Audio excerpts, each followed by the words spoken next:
Hola a todos de nuevo desde la casa de la Sociedad Española de Imagen Cardíaca. Recordar que estamos reuniendo pues, a los expertos mundiales más importantes en distintos campos en estas perlas de imagen cardíaca. Un tema yo creo que ha entrado en el mundo de la cardiología recientemente, a pesar de que ya ha funcionado ya varios años, es el eco pulmonar. El eco pulmonar yo creo que es una pieza que tiene que utilizar el cardiólogo de rutina, como tiene que utilizar el intensivista, como tiene que utilizar el anestesista o el emergenciólogo. Uno de los expertos mundiales es nuestro amigo, el doctor Ernesto Cidranes, es director del mejor curso que hay en el mundo de eco pulmonar. Es un experto y ha hecho cosas que no ha hecho nadie en el mundo de ecografía pulmonar avanzada. El eco básico ya lo tenemos en distintos cursos, ahora vamos a ir más allá. Y la pregunta que le hago a mi amigo es, Ernesto, ¿por qué es necesario ir más allá? Y si realmente hay un más allá en el eco pulmonar normal que tenemos todos los días. Efectivamente, maestro. Mira, desde que empezamos a hacer la eco pulmonar básica vimos que había un elemento importante que era en el estudio del análisis estructural de la función pulmonar, ¿no? Veíamos que la mayoría de los signos que obteníamos eran signos directos o indirectos que nos servían de mucha orientación, pero queríamos que con los software que teníamos disponibles poder ir más allá en el diagnóstico, en utilizar la elastografía para medir la elasticidad pulmonar. Ya sabes que el pulmón tiene una compliancia, tiene una distensibilidad. Entonces queríamos ver, no deja de ser, por mucho aire que tenga dentro, no deja de ser una estructura que es una estructura anatómica. Entonces, por lo tanto, si es una estructura anatómica, queríamos verla, nos apetecía verla, como vosotros habéis visto el corazón siempre, en imagen tridimensional, por un lado, por el otro, ver los cortes y ver los bronquios, ver cómo funcionaba elásticamente, qué compliancia tenía. Entonces, lo que hemos hecho es incorporar la última tecnología en el diagnóstico y visualización de las enfermedades pulmonares, pero obtener una imagen real de la estructura pulmonar. Elasticidad para medir la función de cómo se mueve ese pulmón elásticamente. Grado de deformación, que esto es un tema apasionante para ti y sé que te gusta. Medimos el strain rate, el grado de deformación.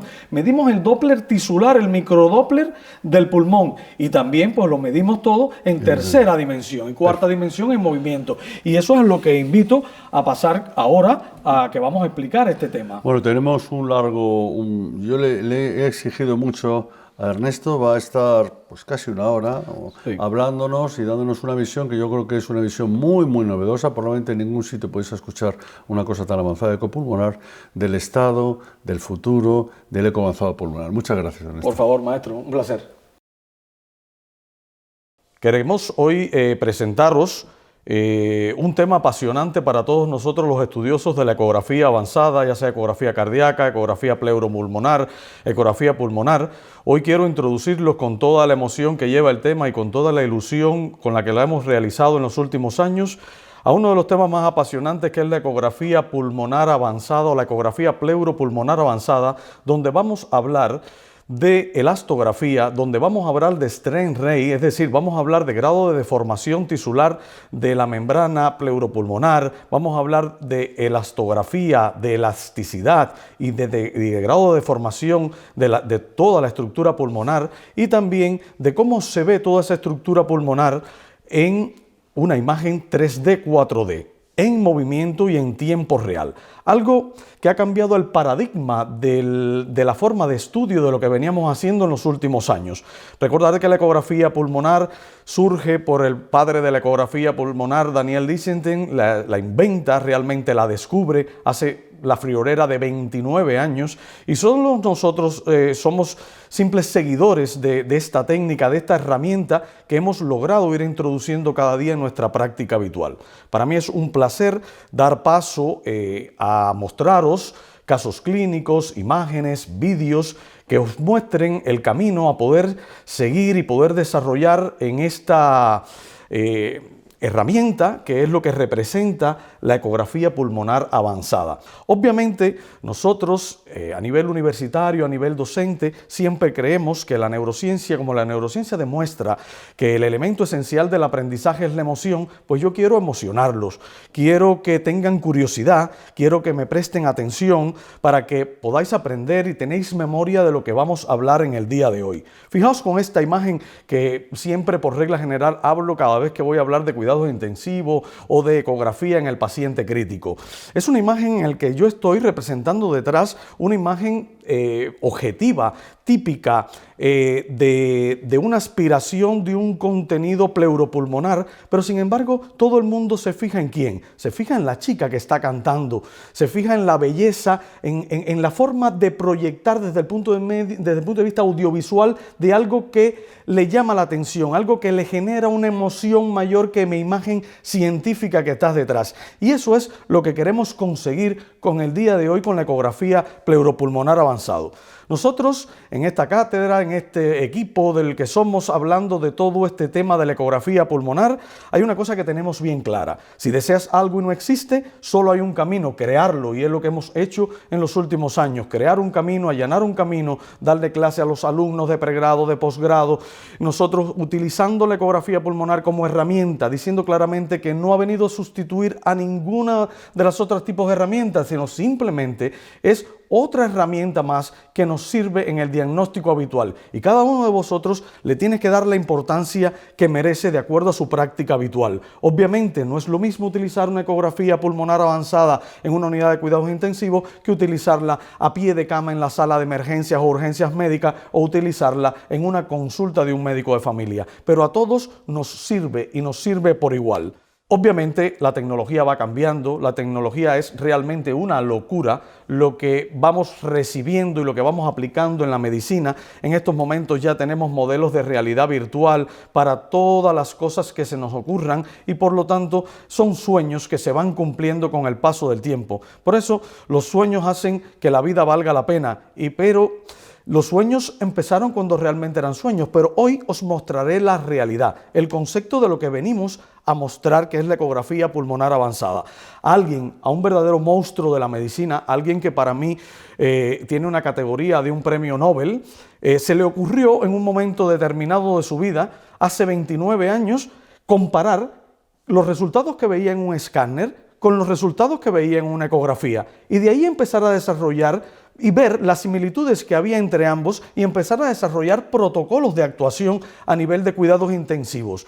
Esto fue un cambio totalmente en el paradigma de los cuidados intensivos, porque por primera vez teníamos en tiempo real la posibilidad de evaluar correctamente al paciente y obtener el mayor flujo de información disponible con algo que teníamos a pie de cama. Pero ¿cuál era el problema? Solamente uno, que hace 29 años los ecógrafos, las máquinas de ultrasonidos que habían en los cuidados intensivos, eran máquinas que no tenían la calidad de resolución de la que tenemos ahora. Y era un problema a la hora de definir correctamente determinadas estructuras. Pero lo que pasa siempre cuando estamos empezando con una técnica, que eso se suple con el amor, con el cariño, con la disposición, con la aptitud ante el desarrollo de una nueva técnica. Y eso fue lo que hizo alguien que yo he bautizado como, lo he bautizado como el Napoleón pulmonar, que es, sin dudas, Daniel Lichtenstein, que es el padre de la ecografía pulmonar. Jocosamente yo le llamo el Napoleón pulmonar porque lo considero un revolucionario no solamente de la ecografía mundial, sino un revolucionario de los cuidados intensivos mundiales. Y yo creo que nosotros debemos ser seguidores y debemos sentirnos honrados y agradecidos porque Daniel, después de su target de Francia, nos ha tomado España como segundo lugar para venir a dar sus cursos. En el año 2019 daremos el cuarto curso con la presencia de Daniel Lichtenstein ya como formador, como profesor, como parte de nuestro claustro de profesores del grupo de eco pulmonar avanzada. Una imagen vale más que 1000 palabras. Una imagen tan tradicional. La ecografía pulmonar siempre fue criticada en sus inicios por el tema del aire y la posibilidad de verlo a través de la ecografía, pero realmente siempre que se había defendido o se había criticado la ecografía pulmonar comparándola con una radiografía de tórax o con el fonendoscopio, pues ¿qué es lo que sucedía? Que aparecían imágenes que nos hacían pensar. Y yo siempre en todas las clases, con los alumnos, con los residentes, pues pongo esta imagen que os digo, ¿y qué falta o qué no tiene o qué no se ve aquí en esta radiografía? Y no se ve la silueta cardíaca. Y esa ausencia de la silueta cardíaca, pues hay síndromes en lo que hay un corazón abdominal en que no se ve la silueta cardíaca. Hay situaciones en las que la placa o la radiografía está mal hecha o está trucada. Es decir, podemos obtener una imagen que a lo mejor no es fidedigna de lo que realmente está pasando. En esta situación nosotros la hemos trucado y es realmente, decimos, la radiografía de tu ex de forma jocosa, que no tiene corazón y entonces no se ve. Es simplemente por el tema de comentaros a vosotros que es estadísticamente más significativo y realistamente más significativo lo que yo encuentro en la ecografía que lo que yo encuentro a través de una radiografía de tórax o a través de un fonendoscopio. Esto es un tema muy álgido en los que somos defensores de la ecografía últimamente, pues venimos diciéndolo y demostrándolo a través de trabajos científicos, de imágenes, de vídeos, en los que demostramos día a día en nuestra práctica habitual lo importante que es tener a mano, tener a pie de cama un ecógrafo con una buena resolución y que en tiempo real nos defina y nos saque de muchas preocupaciones para definir el diagnóstico final. De hecho, la imagen tradicional del médico, aquel que conocíamos de cuidados intensivos, de quirófano, de cualquier sitio, la imagen con un fonendoscopio colgado al cuello, nosotros la hemos sustituido en los últimos años por la imagen de un equipo de ultrasonido, una sonda de ultrasonido pues colgada al cuello. Es la imagen de la belleza que se impondrá en los últimos años. De todas formas, la ecografía ha llegado para quedarse a nuestras unidades de cuidados intensivos, a nuestras unidades de anestesia, de reanimación, de urgencias, de emergencias, a los diferentes tipos de unidades o office donde se da una consulta y se hace una valoración adecuada. Tenemos simuladores, en fin. Todo aquello que se diluye deja de ser lo que fue, por lo tanto hay que mantener la esencia. Y la esencia siempre en medicina se habla de una correcta exploración del paciente. Hay que diagnosticar bien para poder hacer un buen diagnóstico sindrómico, ver los síntomas, ver las características de la fisiología y de la fisiopatología de lo que está pasando en ese paciente para poder tomar una conducta adecuada. La imagen que veíamos siempre en la ecografía pulmonar, que siempre nos llamó la atención para empezar con la ecografía avanzada, era que decíamos, si observáis esta imagen aquí donde tengo el puntero, parecía inicialmente un hígado, pero no era más que una condensación pulmonar con un broncograma aéreo dinámico. Al principio nos hacían preguntas que si podíamos ver a la misma vez un broncograma aéreo dinámico y estático en el mismo paciente en una condensación pulmonar. No sabíamos las respuestas, nos asaltaban dudas y nuestros críticos pues se nutrían de esa imagen. Hoy, ya que tenemos resolución, podemos ver perfectamente y calcular incluso los movimientos, ya no solo de un diafragma, los movimientos incluso bronquiales que tienen este tipo de pacientes y calcular el desbalance que hay en los diferentes broncogramas aéreos estáticos y dinámicos. La posibilidad que tenemos ya con la ecografía pulmonar, la normal, la basal o la avanzada, de calcular cuál es la función cardíaca, de valorar cómo está la situación pleuropulmonar y ver en este momento en un paciente, por ejemplo, en la imagen que estamos mirando, un paciente con shock séptico, un corazón hiperdinámico, luchando, combatiendo, aumentando el gasto cardíaco a expensas de la frecuencia cardíaca y en un pulmón que prácticamente no responde, en un paciente que está muy grave, pues nos hacía crear algo de que pudiésemos ver la estructura como tal. En este caso de la condensación ya teníamos una imagen real de lo que estaba pasando, ya no era por signos indirectos de la ecografía pulmonar, ya nos íbamos a analizar fuera de aquel aire que nos enturbiaba el correcto diagnóstico por una mala visualización y todo era a raíz de elementos indirectos. Ya aquí teníamos una imagen real en la que podíamos diagnosticar, podíamos tratar y aproximarnos a predecir una evolución de ese paciente. En este caso, un paciente muy malito en el cual no había ventilación, no había relación ventilación-perfusión prácticamente porque el pulmón estaba estático, totalmente condensado. Pero seguíamos avanzando con el estudio de la ecografía pulmonar y empezaron a suceder cosas que nos hacían dudar o eran inexplicables en un momento inicial para nosotros. En este caso, os muestro un niño con una intoxicación de órganos fosforados que nos llaman para que valoremos desde el punto de vista cardiopulmonar y vemos que el pulmón estaba blanco, es decir, completamente encharcado, completamente congestionado. Y bueno, muy bien. estaba congestionado, tenía una insuficiencia cardíaca, una intoxicación. Pero ¿qué es lo que sucede? Que en el sector lateral izquierdo, tristemente nada más que de este niño tengo esta zona imagen. Por lo tanto, lo que llamaba la atención era que en este sector vosotros podéis ver que había líneas A. Y ahí empezaba toda mi duda y la duda de los primeros neumólogos que se incorporaban al análisis de la ecografía pulmonar avanzada. ¿Cómo es posible que en el mismo sector pulmonar habían unidades que estaban completamente congestionadas? Es decir, que ya no era que tuviesen líneas B, en el mismo sector donde ya se había violado el paso de que ya no había líneas B, ya estaba el pulmón totalmente congestivo, el famoso signo que hemos creado de black and white, ese pulmón blanco completamente. Al lado había un pulmón que estaba aereado en un mismo sector pulmonar, en un mismo espacio.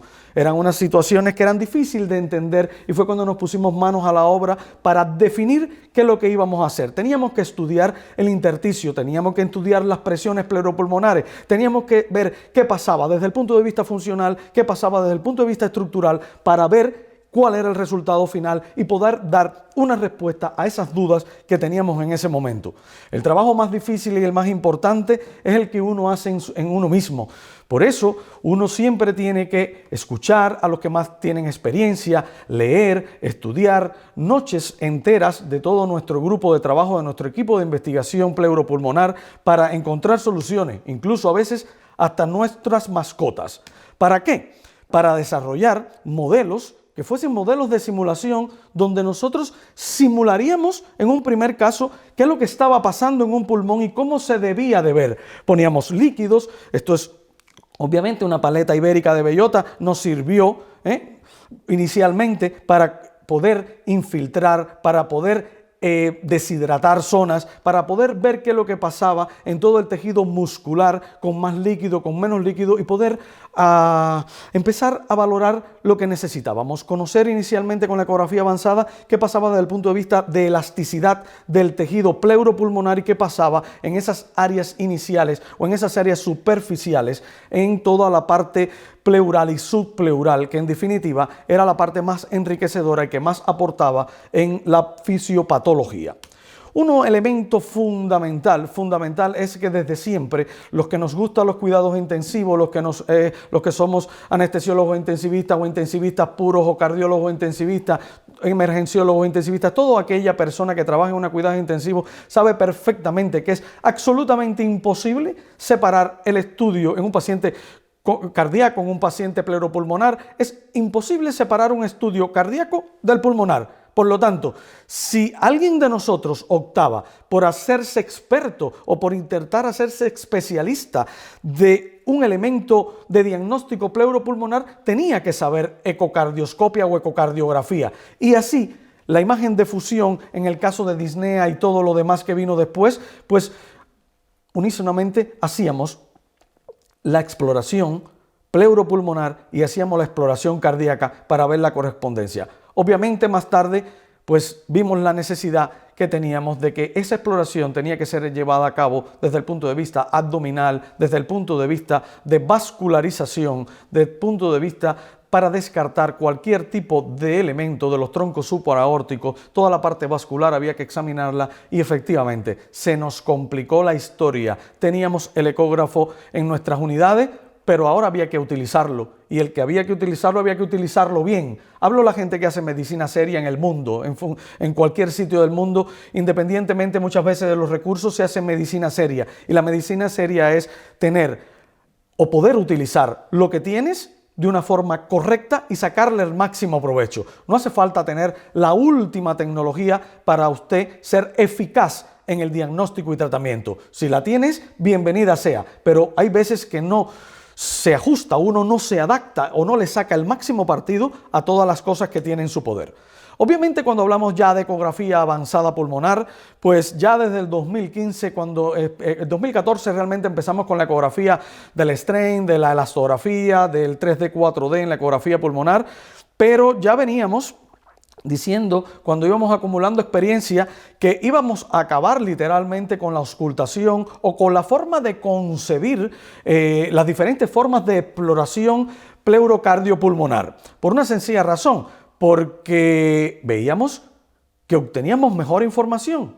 La obteníamos en tiempo real y por lo tanto podíamos calcular y predecir o evitar alguna complicación. Y tal es así que en esta diapo os muestro para el análisis de la vía aérea, algo tan frecuente en nuestras especialidades, pues que comparábamos que lo que veíamos en modo bidimensional con lo que veíamos en tridimensional y muchas veces hasta cambiábamos la presión del tubo endotraqueal, cambiábamos la secuencia de lo que íbamos a hacer en función de lo que teníamos pensado tradicionalmente por nuestros buenos protocolos que tenemos para todo el tema del manejo de la vía aérea. Pues la ecografía avanzada, pues ya la ecografía nos hacía cambiar. La ecografía de la vía aérea ya nos daba un valor predictivo tremendo, pero cuando ya le sumabas la posibilidad estructural en 3D, 4D de conocer volumétricamente cuál era el contenido aéreo de esa estructura, pues ibas ya más tranquilo a la hora de definir qué es lo que había que hacer en ese sentido desde el punto de vista de vía aérea. Entonces, toda la vibración de cuerdas vocales, todos los estridores, todas las cosillas que nos preocupaban una vez extubada, todas las fases del destete, la correcta visualización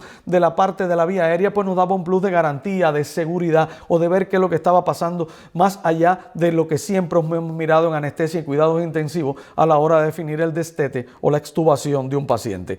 Tal es así que seguimos nuestra andadura en los quirófanos y en cuidados intensivos y por supuesto llegamos al punto de que ya no necesitábamos un fonendo dentro de quirófano. Lo que necesitábamos era videolaringoscopios, fibrobroncoscopios, elementos de verdad, de una valía excelente a la hora del control de la vía aérea y un ecógrafo de alta resolución para definir bien claramente el posicionamiento del tubo, la relación ventilación-perfusión, que estuviese todo reexpandido e ir evaluando en tiempo real el grado de hidratación pulmonar y el grado de contracción cardiovascular que podíamos tener. Es decir, ya no nos hacía falta en ese momento un ecógrafo de súper alta resolución. Lo que necesitábamos era algo que en tiempo real nos diese lo mismo que antes nos daba en un quirófano o en una unidad de reanimación una radiografía portátil, la mayoría de las veces de baja calidad, o la información anacrónica que da en un quirófano un fonendoscopio. Seguimos sensibilizando y fueron pasando el tiempo y llegamos a la zona de hacer la ecografía partícipe a las diferentes especialidades. Y ya hoy un sueño convertido en realidad es la utilización de la ecografía por parte de los cirujanos torácicos. Nos llaman, nos necesitan, nos unimos todos para poder visualizar cuál es la mejor aptitud, ya incluso dentro de quirófano, que tenemos que hacer con este paciente. En próximas diapositivas, en próximas imágenes os voy a mostrar por qué es tan importante implicar a los cirujanos también en el conocimiento de la ecografía pulmonar. ¿Por qué? Porque ellos son los que tienen los casos, la mayoría de las veces, los que entran a quirófano, los casos se tienen que diagnosticar, se tienen que evaluar en el transoperatorio y también hay que tomar una conducta en la REA, en la unidad de cuidados intensivos, para definir qué es lo que hay que hacer con ese paciente. Y es un procedimiento nada costoso la ecografía para evaluar en tiempo real toda esta situación. Trabajos serios y cosas que han cambiado los paradigmas os los podéis encontrar en las guías, incluso cardíacas, que pueden cambiar y que han cambiado nuestra práctica clínica. Todos conocéis el BNP para todo el tema de la valoración de la insuficiencia cardíaca. Ahora tenemos la ecografía y si analizáis las gráficas veis el resultado. Es decir, ya es algo fidedigno, ya es algo en lo que nos podemos confiar y ya es algo en que la mayoría de los intensivistas, anestesiólogos, emergenciólogos y muchos médicos de diferentes especialidades, cardiólogos, etcétera, etcétera, neumólogos, obviamente, pues ya dominan y por lo tanto es algo que ya como herramienta ha llegado para quedarse. Es por eso que en el caso, por ejemplo, de la insuficiencia cardíaca, que tenemos realmente 60 o 120 minutos de oro en cualquier sitio que surja para llegar a un diagnóstico, el tiempo es músculo, es decir, la hipoxia, la deuda de oxígeno. El reconocimiento de la insuficiencia cardíaca aguda como un problema sanitario es prioritario por el tema del daño cardiovascular y todo lo que representa en el futuro para ese paciente. Por lo tanto, es la unión indisoluble que os hablaba. No os podemos separar exploración cardíaca, ecocardioscopia o ecocardiografía avanzada con ecocardioscopia o ecografía pulmonar avanzada. Imágenes que empezaron a resultar espectaculares para nosotros en los primeros años. Veíamos cómo de una imagen de modo bidimensional, incluso tumoral, cuando pasábamos a una imagen tridimensional, el cambio completamente de, por ejemplo, en este caso, un mesotelioma pulmonar, un paciente que nos habían enviado los neumólogos para ver qué pensábamos hasta que se le hicieran las pruebas de resonancia, de TAC, PEC-TAC, etcétera, pues ya éramos capaces de acercarnos y decíamos, pues bueno, tiene una estructura bastante grande, abigarrada, vascularizada, hace contacto con hígado, hace contacto con pulmón, es decir, ya podíamos dar datos reales, inequívocos de una tumoración intrapulmonar que en modo bidimensional muchas veces no se veía o se veía mal. Calculábamos el Doppler, predecíamos que la situación era tranquila, segura o era una situación conflictiva para el paciente y conflictiva para nuestro manejo. Siguieron pasando cosas y seguimos estudiando la estructura pulmonar ya desde el punto de vista estructural y desde el punto de vista funcional. Ya teníamos en la mano elastografía software que podéis tener en cualquiera de vuestros ecógrafos para medir la elasticidad de un tejido. Strength rate o grado de deformación, el grado de compliancia, el grado de deformación de ese tejido. Y estructuralmente 3D, 4D, es decir, la estructura. Tenías la elasticidad, la movilidad, el grado de deformación y el análisis volumétrico. Por lo tanto, ya podíamos ir a más. Pero fue una sorpresa cuando descubrimos esto en un caso de cuidados intensivos. Descubrimos que podíamos hacer la visualización de una sección de un bronquio. Y si podíamos llegar hasta tal punto con la eco 3D, 4D, pues si podíamos visualizar un bronquio, lo podíamos cortar, porque habíamos hecho una selección volumétrica de esa zona. Y si lo podíamos rebanar como si fuese una banana, pues podíamos llegar a la luz de ese bronquio o a la luz de un vaso pulmonar. Por lo tanto, lo podíamos medir. Y si yo puedo medir un vaso y puedo medir un bronquio, pues puedo saber si incluso tengo respuesta o no desde el punto de vista vascular o tengo respuesta desde el punto de vista bronquial a mis terapéuticas, o evaluar si ese paciente va peor en relación al tratamiento que yo le estoy medicando. Es decir, la ecografía avanzada me daba un valor predictivo, pero es que me daba un valor resolutivo a la hora de definir la correcta conducta. Por lo tanto, eso nos motivó a seguirla haciendo y ya vimos una cosa que sí sucedía y que sí pasaba y que nos cambiaba completamente el paradigma. Esto lo hemos conversado, obviamente, con el padre de la ecografía pulmonar, con Daniel Licente, y le hemos explicado todo lo que hemos hecho en relación a todos estos aportes para ver cuál era su opinión del que se dio cuenta de todas estas cosas en el inicio. Y el problema es que pasaban algunas cosas. Esto lo denominamos la danza de las interfaces pulmonares.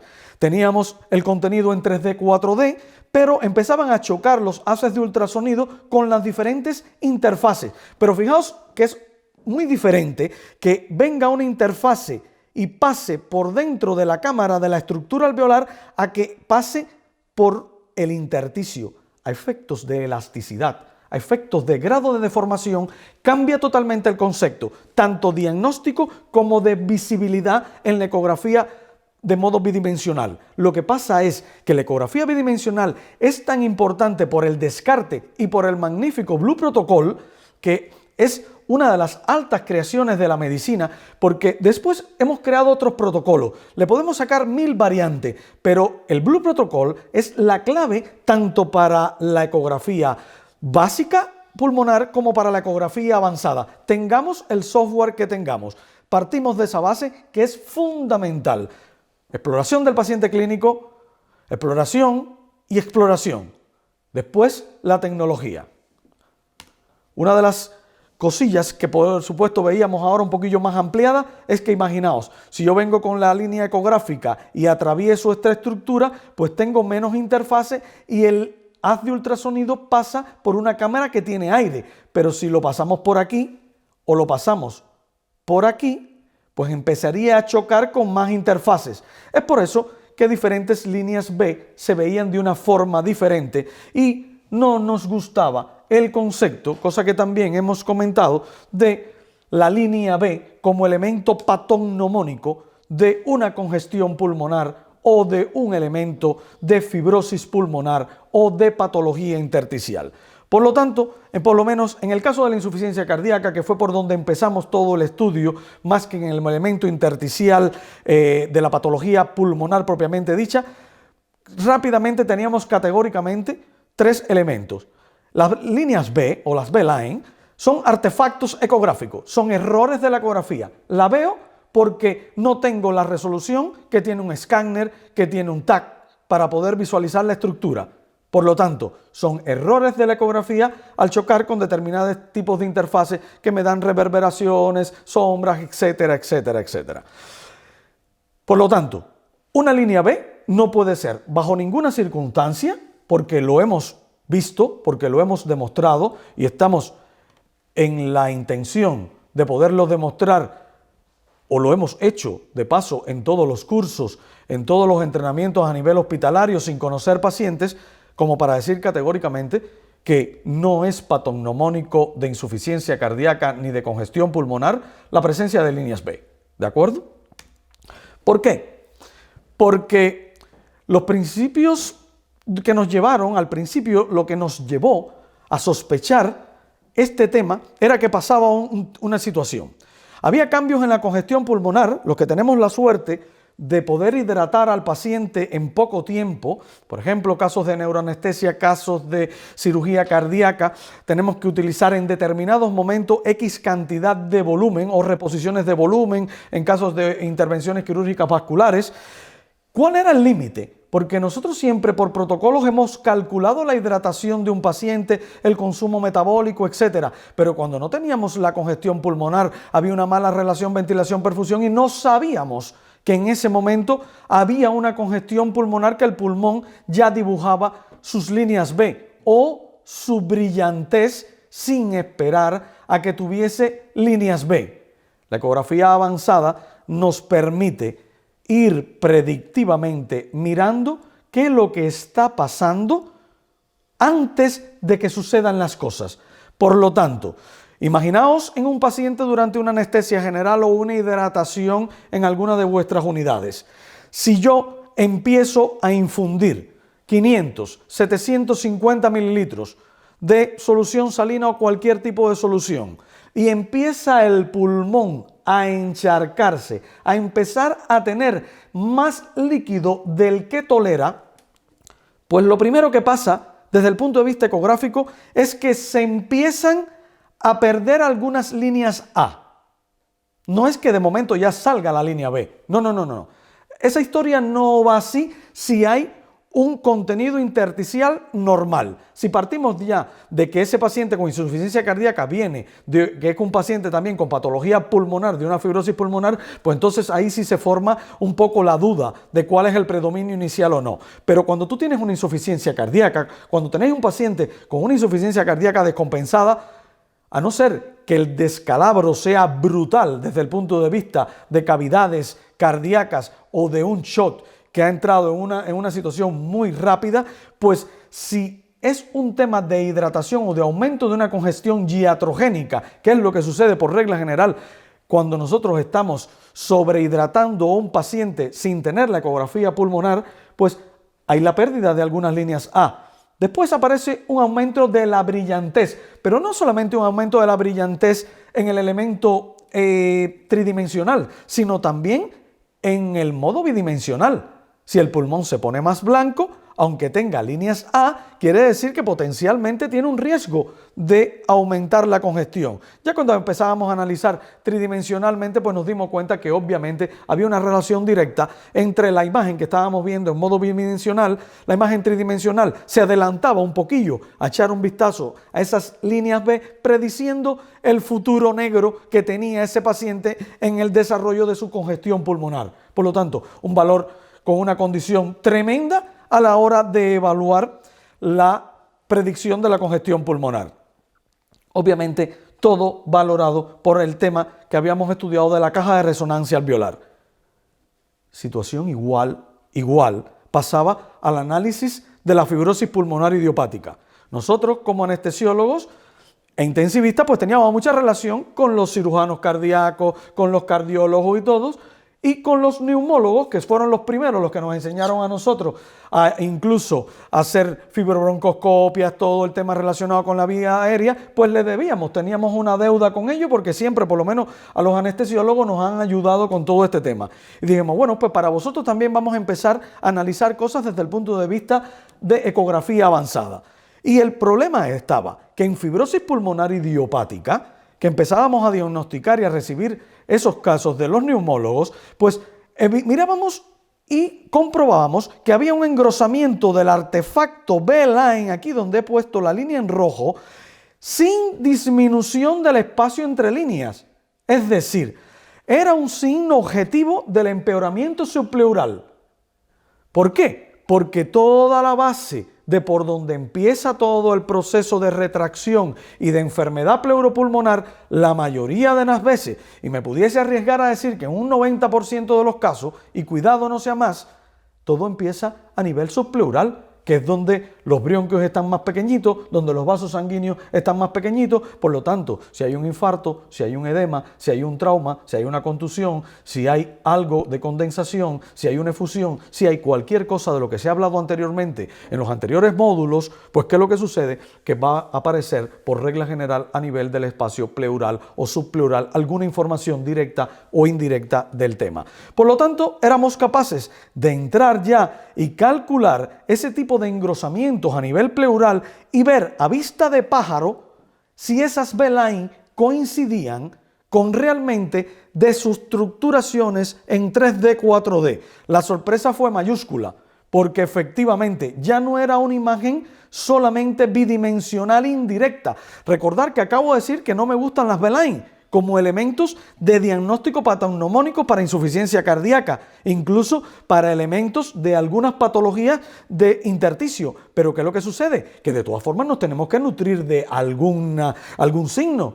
Todo no puede ser, no se lo podemos dejar a la clínica ni a las pruebas de más resolución de imágenes. Recordar, herramienta, tiempo real, sofisticada o no, pero teníamos un fuerte elemento diagnóstico en la mano. Y efectivamente, las líneas o los grumitos, esto que aparecen aquí en blanco blanquecino, se correspondían con las líneas B. Y los grumos más grandes, pues se correspondían con mayores engrosamientos subpleurales.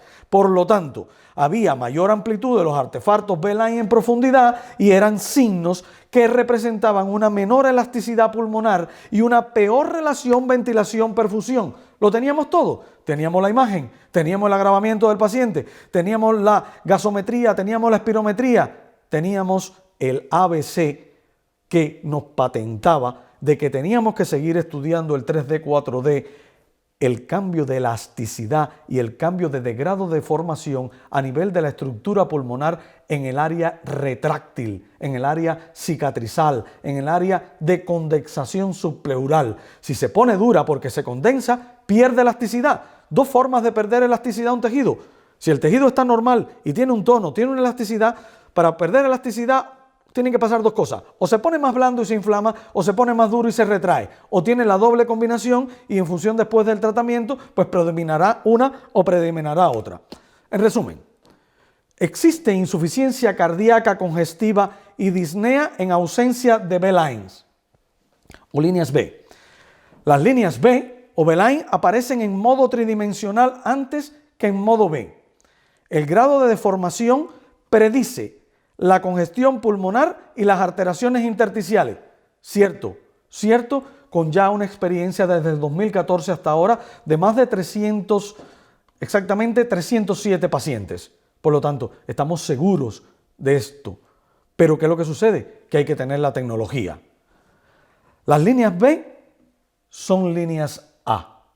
Y aquí siempre cuando lo digo, pues hay veces que hay murmullo, pero realmente por la física de los ultrasonidos, ya más allá de una ecografía cardíaca o una ecografía pulmonar o una ecografía del sitio que sea, la ecografía, el haz físico, del sonido lo que hace es chocar con diferentes interfaces.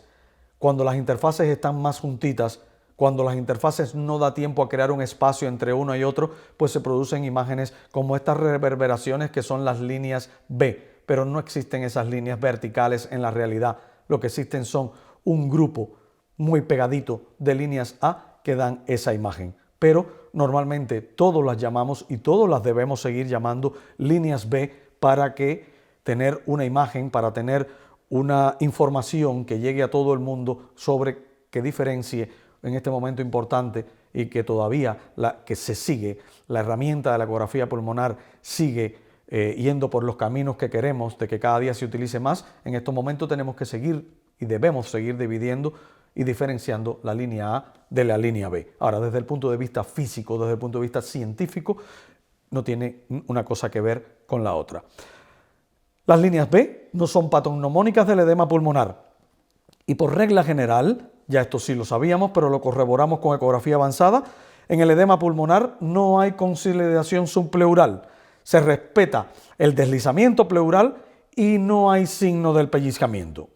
Después de obtener todo este cortejo de información y después de analizar el grado de deformación tisular, los cambios elastográficos y la estructura 3D, 4D del pulmón, llegamos en el 2016 a poder realizar la primera clasificación del grado de congestión pulmonar por ecografía avanzada, en la que lo definimos con diferentes grados, 5 grados, en función obviamente de la alta tecnología que aplicábamos a este concepto, a esta nueva clasificación de imagen cardíaca, imagen pulmonar en el concepto de congestión pulmonar. El grado 0, que no había alteraciones. Grado 1, alteración de la deformación pulmonar siempre por strain rate, por grado de deformación. Si la deformidad era mayor de un 15%, pues obviamente entraba en la clasificación grado 1. Teníamos un valor predictivo alto, que aparecieran B-lines y Z-lines en la ecografía volumétrica y comenzaban a desaparecer las líneas A. Es decir, era el primer paso del encharcamiento o de la congestión pulmonar. Después seguía aumentando en el grado 2 la brillantez pulmonar en modo B, mayor evidencia de pérdida de líneas A, mayor aparición de las líneas B en zona media y alta pulmonar y la deformidad ya alcanzaba el 25%. Había una pérdida importante de la elasticidad, había una importante alteración en el grado de deformación de la estructura pulmonar y al final es eso. Si yo tengo lleno el alveolo de líquido y muy dura la estructura intersticial, pues yo pierdo elasticidad, yo pierdo deformación. Esto ya lo veníamos estudiando de qué es lo que pasa cuando un paciente cardiópata pues tiene un infarto en uno de sus segmentos musculares cardíacos. Si se produce una cicatriz, pues esa cicatriz genera un tejido duro, genera una retracción, por lo tanto va a generar aquinesia o si no hipoquinesia o si no algún tipo de cambio estructural biomecánico en esa área de la pared muscular o del músculo que se ha afectado desde el punto de vista cardíaco por la necrosis y la cicatriz que se produce posterior. Obviamente, en la medida que había más grados de deformación, pues obviamente empeoraba la clasificación hasta llegar al famoso grado 4 o pulmón del signo de from black to white sign, que es el traslado de la parte pulmonar negra a la blanca ya congestiva con la confluencia de las líneas B y la exploración de la elastografía y de la grado de formación mayor de un 50%. Casos sumamente graves porque por primera vez veíamos que efectivamente teníamos un valor predictivo desde el punto de vista de congestión, pero teníamos un valor que era lo que yo perseguía, un valor cuantificable, un valor mesurable, como es el strain rate pulmonar. Es decir, yo lo mido a través de una gráfica, pero eso me da un valor matemático que tiene que ser reproducido por otro compañero. Sabemos que es difícil, sabemos que las diferentes software encarecen nuestra investigación, pero la alta tecnología que hoy tenemos la tendréis vosotros también. Pero ¿dónde engrana todo este tema de la ecografía avanzada en nuestra práctica diaria y habitual? En el 2014, desde que estamos haciendo todo el tema de la ecografía avanzada, pues dijimos, esta diapo la he dejado así y está así desde el 2014. Decíamos en aquel momento, el análisis volumétrico 3D-4D permitirá la visualización del parénquima pulmonar. Es cierto, 2018 lo seguimos manteniendo. Vemos estructuralmente el parénquima pulmonar. En ese momento estábamos sumergidos en el análisis cuantitativo y cualitativo de la estructura pulmonar bajo la perspectiva 3D-4D. Habíamos visto de que los cardiólogos nos daban cierto grado de envidia porque podían ver el corazón en 3D-4D, algunos ginecólogos veían al bebé en 3D-4D, había una imagen también de suelo pélvico en 3D-4D, se empezaban a tener algunas visualizaciones hepáticas de 3D-4D y dijimos, pues los que trabajamos en REA, en unidad de cuidado intensivo, los anestesiólogos no nos podemos quedar atrás y tenemos que tener alguna imagen en 3D también 4D, para por lo menos para no sufrir esa envidia sana de los diferentes especialistas. Por lo tanto, empezamos a trabajar con el tema de la ecografía pulmonar y las inquietudes crecían, el pulmón que en modo B aportaba mucha información y sigue aportando muchísima información. Habíamos pensado que de todas formas iba a ser historia y la realidad es que los últimos 4 años lo hemos demostrado y siempre en cualquier sitio lo digo. Si nos dan a todos los intensivistas, a todos los anestesiólogos, a todos los cardiólogos, neumólogos, el 4D, el strain rate, la elastografía, hubiésemos ido a una velocidad brutal y esto que yo voy a enseñar de estos últimos 4 años hubiesen sido quizás en 6 meses. Por lo tanto, hay que seguir intensificando la proyección de una herramienta que ha llegado para quedarse y que nos da un dividendo impresionante en tiempo real con un mínimo de gasto, que es simplemente la inversión inicial del ecógrafo. ¿Por qué quedarnos entonces en la era del artefacto pulmonar? Dije en el 2014. ¿Por qué no pasar a la era de la visualización objetiva? ¿Por qué yo voy a tener que seguir durante todo el resto de mi vida mirando un pulmón por modo bidimensional cuando quisiera tener la oportunidad de verlo en tiempo real estructuralmente cómo es y cómo funciona? Ese era el mayor reto. Quedaba mucho camino por andar y todavía nos queda muchísimo camino por andar. Por eso os invito a adentrarnos en el fabuloso mundo de la ecografía tridimensional avanzada y del strain rate de la elastografía con casos clínicos y con diapositivas que para nosotros, para todo nuestro grupo de investigación, siguen siendo realmente espectaculares y que la hemos vivido desde el momento inicial. Veíamos estas imágenes en pacientes que venían en nuestras unidades de cuidados intensivos por edema agudo del pulmón. Éramos capaces de ver cómo había una columna de parénquima pulmonar que podíamos ya cuantificar, valorar, medir. Le hacíamos cortes longitudinales, transversos, y lo bonito del caso era que podíamos, como anestesiólogos intervencionistas que éramos, para controlar el dolor o para hacer diferentes tipos de bloqueos, radiofrecuencias y demás, teníamos un elemento estructural que podíamos ver perfectamente: nervios, vasos sanguíneos, las musculaturas, los serratos, todas las musculaturas y todo lo que se ha hablado anteriormente en los diferentes módulos. Pues ahora teníamos la estructura en 3D, 4D, lo mirábamos bien, ese grado de hidrodisección, saber en 3D, 4D por dónde se había movido el líquido, es decir, teníamos mayor poder de seguridad, mayor poder de tranquilidad. Pero sin duda la imagen que ya os comenté había sido la que más tarde pues iba a garantizar robarnos el mayor tiempo de nuestras investigaciones, era que podíamos ver en modo tridimensional el bronquio y las estructuras vasculares, y podíamos ver cuando un bronquio se insuflaba, es decir, cuando estaba en una etapa de inspiración, expiración. Esto fue mágico porque fue descubierto por nosotros en tiempo real. Imaginaos, no es una cosa que lo estés haciendo un día en un evento, en un congreso, en algo, sino fue en un caso real que lo necesitábamos evaluar un grado de disnea, si la disnea era de origen cardíaco, si la disnea era de origen respiratorio, que si había un estrechamiento bronquial, que si había un espasmo. Es decir, fue muy bonito porque enseguida dijimos, no pasa nada, hay ventilación a nivel bronquial, por lo tanto hay que seguir buscando que la disnea sea otra cosa y no una obstrucción bronquial. Entonces, ese cambio en el paradigma del diagnóstico diferencial es clave a la hora de definir lo que hacemos bien hecho o no en medicina. Una de las cosas, otra de las imágenes más espectaculares fue la posibilidad de valorar en tiempo real el espacio pleural. Es decir, éramos capaces de con ecografía tridimensional meternos entre las dos pleuras. Imaginaos poder ver la pleura visceral y la pleura parietal por separado, con el mínimo grado de fusión. Es decir, cuando hay una efusión pleural, realmente por radiografías o en diferentes pruebas se necesita incluso que haya más de 90, 100, incluso 120 mililitros.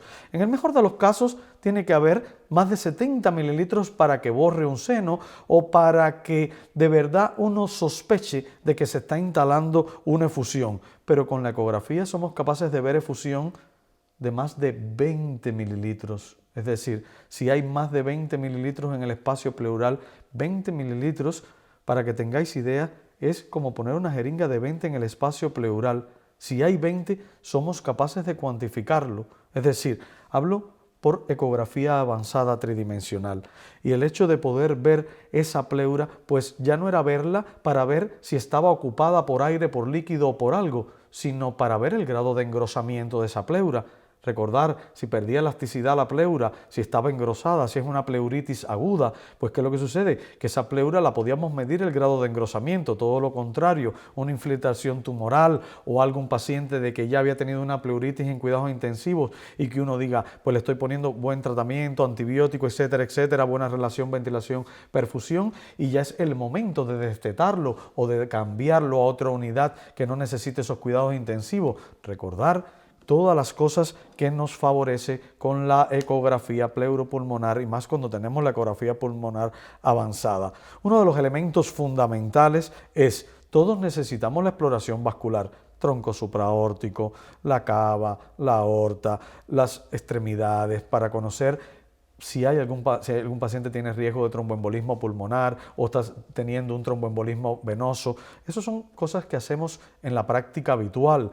Explorábamos clínicamente, desde que tenemos los ecógrafos, pues lo hacemos con los ecógrafos que tengamos, pero aquí era como cortar, como rebanar todas las arterias, todas las venas, para ir mirando dónde estaba el sitio de obstrucción o dónde estaba el sitio del problema, o si se había revascularizado con una correcta terapia antiagregante o anticoagulante.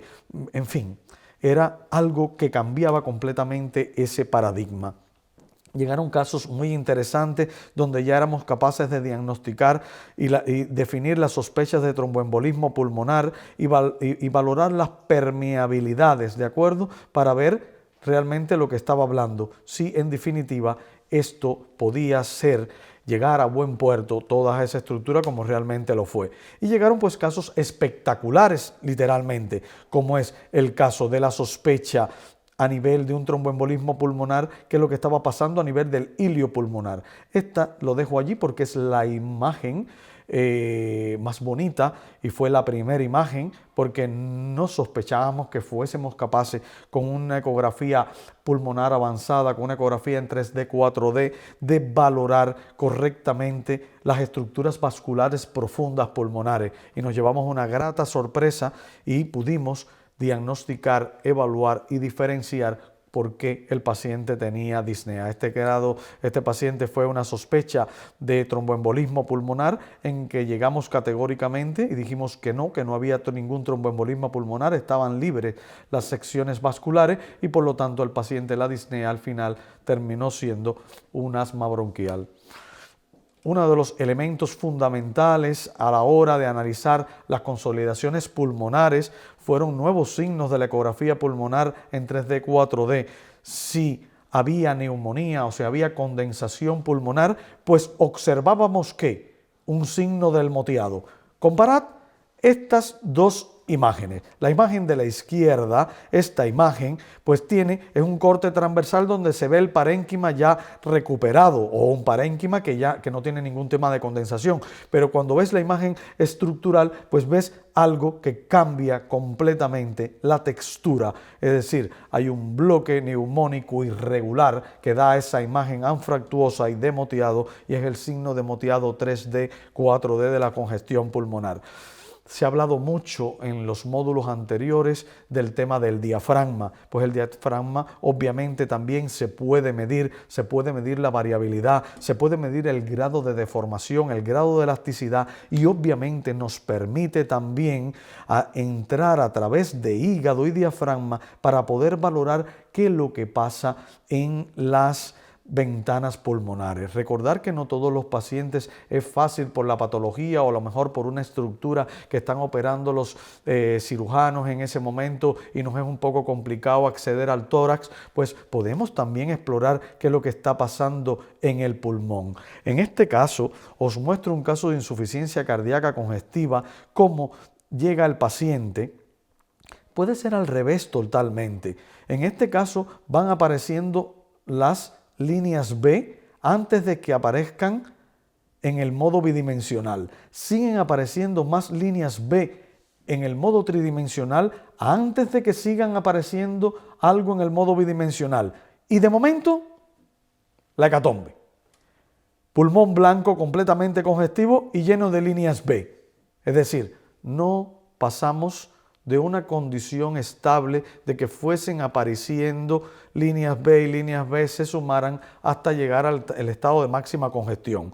Esto quiere decir que las presiones transmurales, pulmonares, pues funcionan de una forma diferente en la mayoría de los casos y nos pueden hacer equivocar. Cuando ya de nuevo empiezas a ponerle a este paciente tratamiento, imaginaos que resuelva solamente con un diurético, pues empieza el elemento descongestivo a ceder y de nuevo el pulmón se empieza a poner oscuro en 3D, 4D, empezamos a visualizar las diferentes estructuras y ya no está como una masa consolidada blanca congestiva. Es decir, ya empiezan a aparecer las líneas A y puede ser en un sentido u en el otro. Es decir, nos permite evaluar si un pulmón está congestionándose o un pulmón está saliendo de ese estado congestivo o complicado.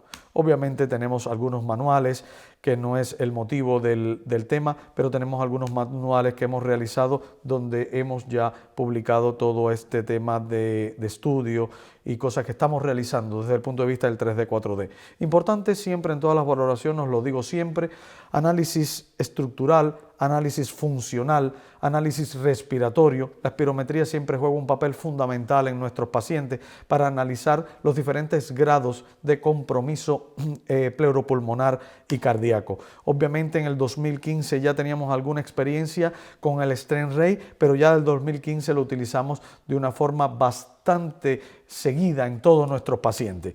En nuestros quirófanos obtenemos la mayoría de imágenes de Strain Ray de grados de deformación para seguir nuestro estudio y seguir valorando con casos que nos aportan los cardiólogos, los neumólogos y los cirujanos torácicos. Esto es importante porque no es lo mismo el grado de deformación que se produce en el tejido pulmonar con el paciente que tiene ventilación espontánea como el que tiene una ventilación controlada. Por lo tanto, eso es una de las cosas que tenemos que seguir estudiando en el futuro, no solamente con el paciente patológico, sino en estos casos hicimos un grupo control muy grande para analizar cuáles eran las variables, ¿no? Cuáles eran las situaciones, las posiciones, todas las cosas que influyen en la correcta elasticidad y el grado de formación del tejido. Y así, pues obviamente empezamos a obtener imágenes que le hacíamos todo lo que es la valoración, mesurar todo el tema de la deformación y mirar estructuralmente qué pasaba, mirarlo elastográficamente a ver qué pasaba con la elasticidad de la pleura y tener un compendio de información con la ecografía avanzada.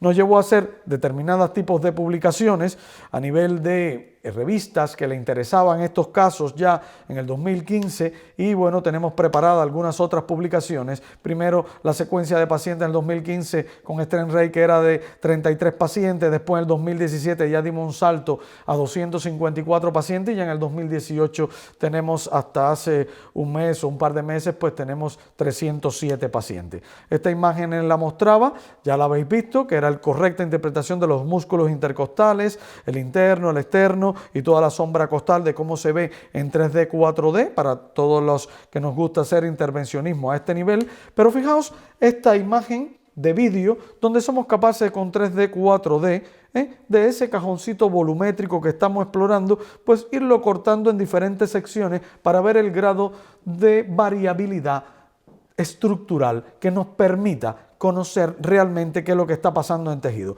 Pero lo más importante ya no era eso. Lo más importante era que si éramos capaces de ver la estructura, también éramos capaces de calcular la velocidad a la que pasa el sonido, tanto por la pleura como por el tejido pulmonar, pero son medibles. Recordar que la medicina seria se encarga de medir gráficas y mediciones matemáticas para poder realmente, estadísticamente, que llegue a buen puerto y que tenga un significado, una significación para poder realmente defender la herramienta como lo que es una gran herramienta, la ecografía pulmonar, que ha llegado para quedarse. Aquí os muestro cómo ya estamos en otra fase en la que esto sí lo quiero compartir con vosotros porque es algo que estamos haciendo y vamos incrementando el número de casos, que es medir el grado de variabilidad del deslizamiento pleural. Usted tiene un determinado deslizamiento pleural hoy y nosotros le calculamos qué grado de velocidad, qué grado de deformación tiene para poder predecir qué es lo que va a pasar mañana o qué es lo que va a pasar pasado o qué es lo que va a pasar dentro de una hora si yo le hago un cambio ventilatorio. Entonces podemos ir mirando, aquí en el vídeo se va mostrando cómo vemos la diferencia y los diferentes puntos que vamos escogiendo para ver la variabilidad del sliding. Es cierto que en estos momentos con la tecnología que tenemos pues nos es fácil pues llegar a poder medir este tipo de pacientes o este tipo de alteraciones en los pacientes.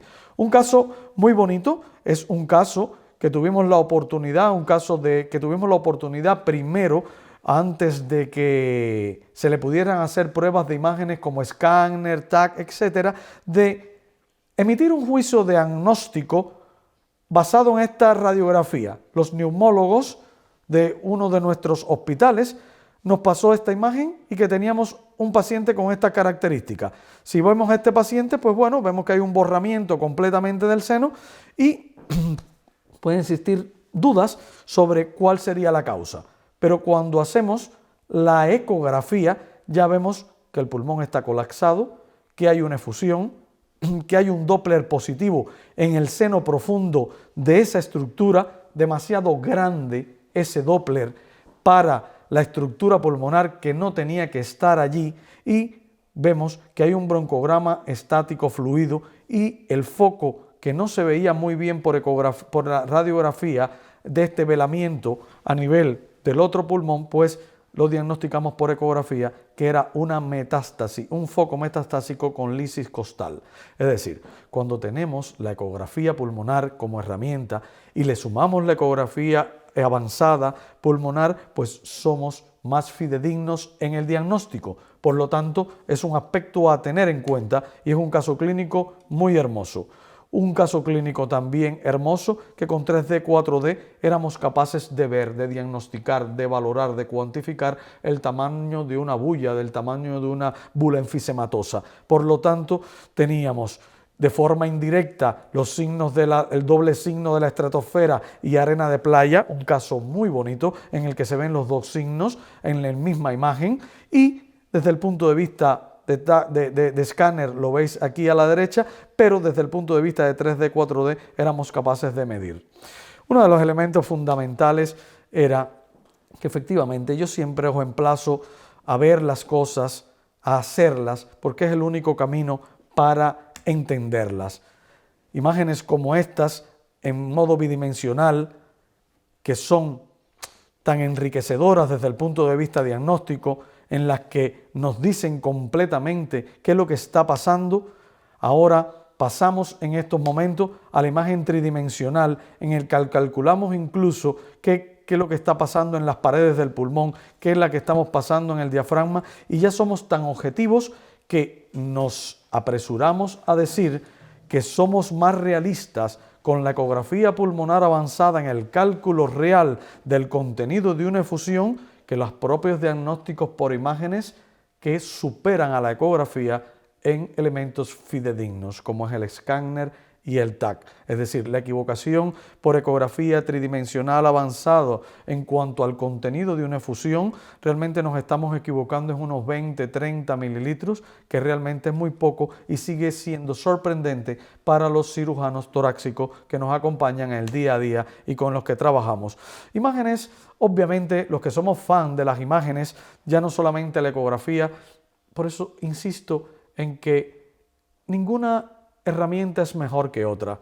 Yo me nutro de lo mejor que tengo para poder diagnosticar lo mejor posible a un paciente, tratarlo y llevar a buen puerto a este paciente. Si yo tengo un escáner y el escáner no me da lo que yo necesito, como fue en este caso, había un trastorno pleuropulmonar importante de una efusión tabicada con un contenido que no nos gustábamos y teníamos que definir en tiempo real porque el caso estaba malito y se venía viniendo abajo desde el punto de vista de relación ventilación-perfusión, teníamos que definir la situación de por qué sitio entrábamos para liberar esa cantidad de líquido y esa efusión que estaba complicando la relación ventilación-perfusión. Cuando le hicimos la ecografía a este paciente fue categórico, había un signo del plancton muy evidente, que es la cantidad de efusión pleural, pero muy condensada, y le dijimos al cirujano torácico que si entraba a hacer una pleurotomía en algún sitio no iba a poder sacar la cantidad de contenido que necesitábamos para realizar rápidamente el procedimiento quirúrgico. Es decir, que lo que proponíamos en primer caso no era una pleurotomía, era entrar directamente al tórax, dormir rápido a la paciente y entrar directamente al tórax para poder hacer una cirugía y revertir todo el proceso.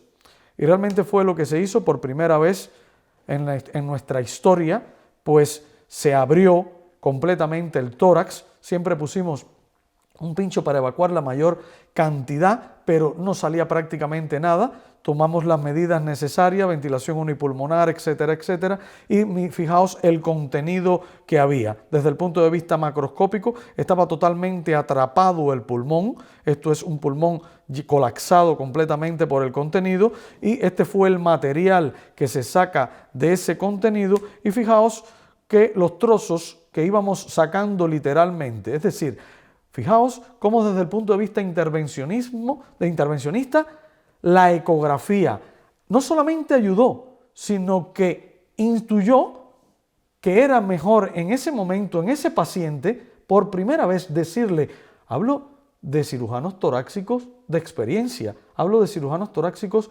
súper buenos, como los tenéis vosotros en vuestros hospitales. Les sugerimos que la mejor opción por ecografía avanzada y por ecografía era la de rápidamente evacuar el contenido de ese espacio interpleural que iba a ser muy difícil con una pleurotomía normal.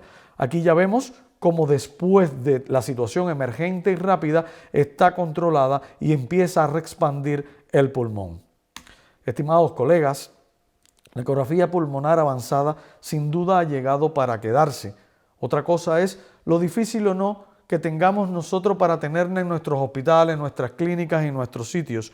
Pero os recuerdo que fijaos esta imagen de un pulmón atelectásico, cómo se ve cuando hay una gran efusión pleural contaminada con un signo de plancton, y cómo se ve cuando la hacemos una ecografía 3D, 4D. Esta retracción atelectásica me dice cosas, claro que me dice cosas, pero cuando tú comparas el grado de efusión con el grado de que ves el pulmón y puedes ver que el broncograma aéreo es estático, pues te amplía un poco más la información.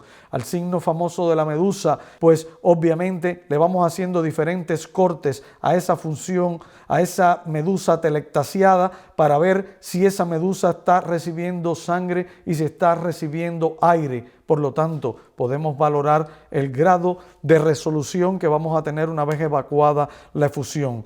El signo sin duda del pellizco pulmonar, ese grado de retracción, fue lo que nos hizo evaluar y lo que nos hizo pensar que la elastografía sin duda iba a ocupar un lugar privilegiado en la exploración pulmonar avanzada. El signo del pellizco no es más que la retracción que sufre el elemento subpleural en relación a la pleura parietal. Esa retracción, ya sea por un tema intersticial o por, en el mayor de los casos, un proceso de condensación inflamatoria, pues ¿qué es lo que sucede? Que deja un espacio, una solución de continuidad entre las dos pleuras que tiene que ser ocupada por algo, o por líquido, o por aire, o por algo. Y ese por algo es lo que hace que en esta estructura que hay aquí se endurezca ese tejido y por lo tanto nosotros lo podamos evaluar con la elastografía y podemos definir qué grado de elasticidad tiene esa parte. Si es normal, si está soft, si está blanda o si está dura. Y te lo da en una imagen que nos da la ecografía en función del diagrama que utilicemos. Yo siempre utilizo que lo duro está en azul y lo rojo está soft, está blando. Diagnósticos de pleuritis agudas en cuidados intensivos. El signo del arcoíris le hemos llamado el rainbow sign. Es nuestro nuevo signo predictivo de ecografía pulmonar avanzada.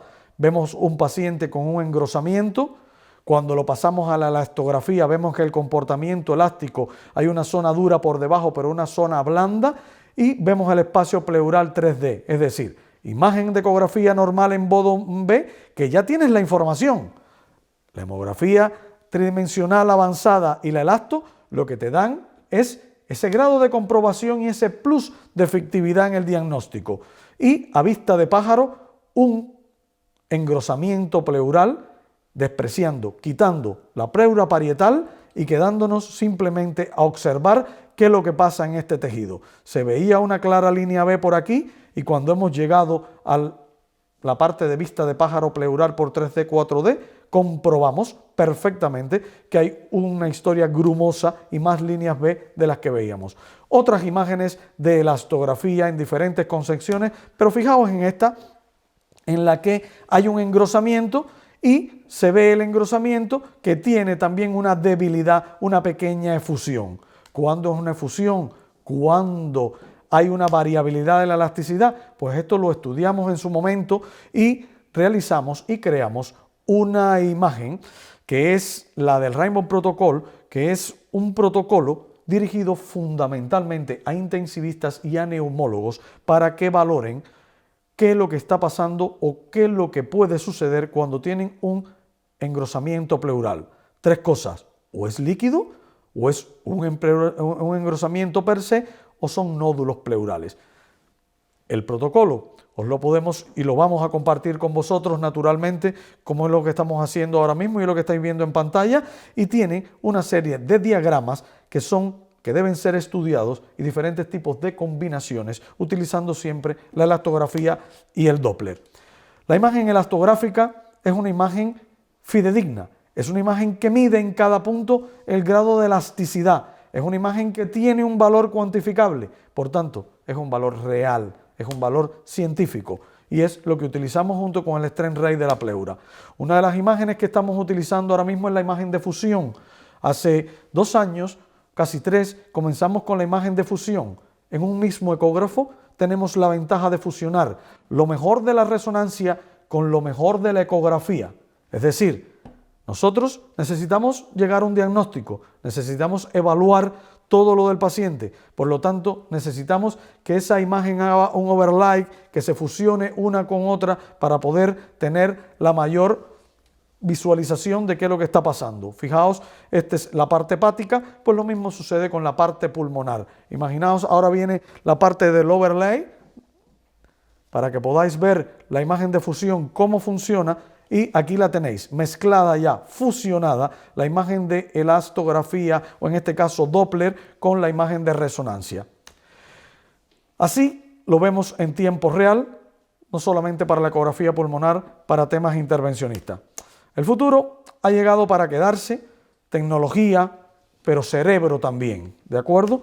En estos momentos estamos haciendo un estudio que valora toda la relación directa del estudio pulmonar avanzado con la cardioresonancia para saber o seguir patentando que la ecografía estructural 3D, 4D que nosotros defendemos, que llevamos proponiendo y que llevamos defendiendo los últimos 4 años del 2014, tiene relación directa con la imagen de lo que uno observa en la ecocardiografía avanzada, que ya lo tiene, pero ahora lo quiero comprobar, lo quiero emparentar con este trabajo de cardioresonancia para ver en tiempo real qué es lo que está pasando.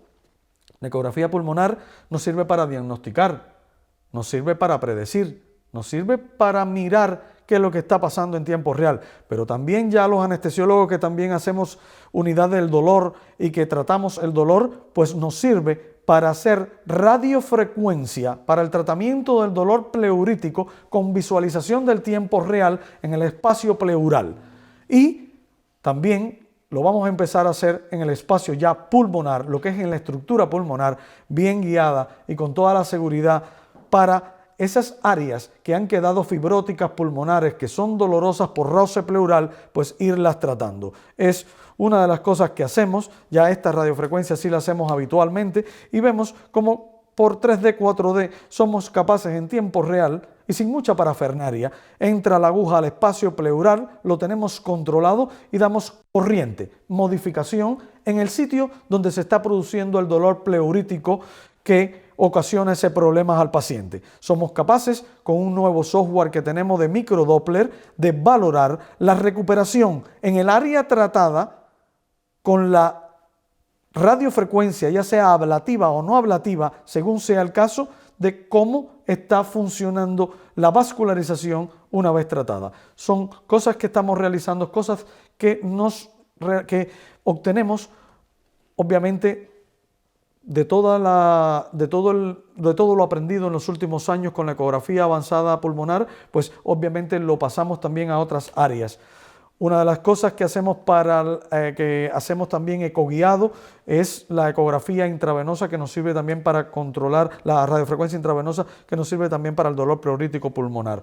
Uno de los elementos que hemos creado en los últimos meses es el nuevo concepto que se llama el Paint-IT, que es con máquinas especiales y modernas de radiofrecuencia, pues utilizamos la bipolaridad y la monopolaridad en la estructura pulmonar y en la estructura pleuropulmonar para el dolor y para el tratamiento de las estructuras vecinas. En este caso, veis un vídeo cómo controlamos la temperatura para no quemar, solamente modular toda la parte que está por debajo de la piel, ¿de acuerdo? Es decir, podemos ser ablativos, en este caso la imagen del vídeo es ablativa 68, pero podemos completamente modular el espacio pulmonar a 40, 42 y sin pasar de 45 grados. Uno de los elementos fundamentales que utilizamos también en el espacio pleuropulmonar es la crioterapia para controlar fundamentalmente dolor y restablecimiento de las funciones.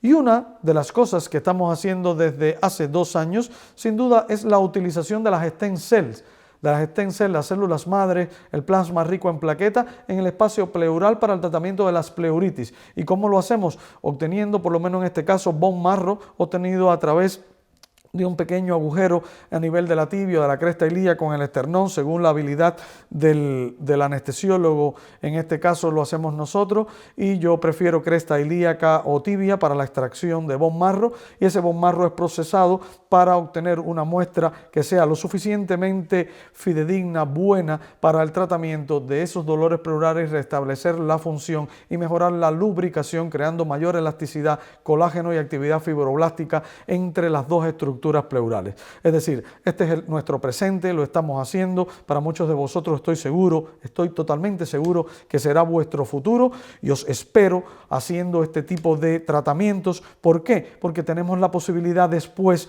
de ver los fallos cardíacos, las pleuritis, las fibrosis pulmonares idiopáticas, calcularle cómo las recibimos y cómo la tenemos tan siquiera con una exploración pleuropulmonar avanzada.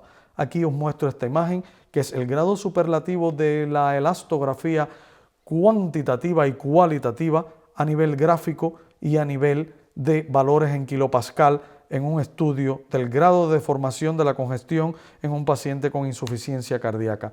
Imágenes que muestran claramente que vamos hacia el futuro, estamos en un presente hermoso. Por lo tanto, yo os convido, os invito a todos a que sigáis ilusionados y apasionados en el arte de la ecografía pulmonar. La práctica es el criterio de la verdad y en vuestras manos está seguir manteniendo esta herramienta que sin duda todos nosotros somos apasionados y os contribuiremos con lo más que podamos a que la sigáis desarrollando en esta práctica y a que os mantengáis ilusionados.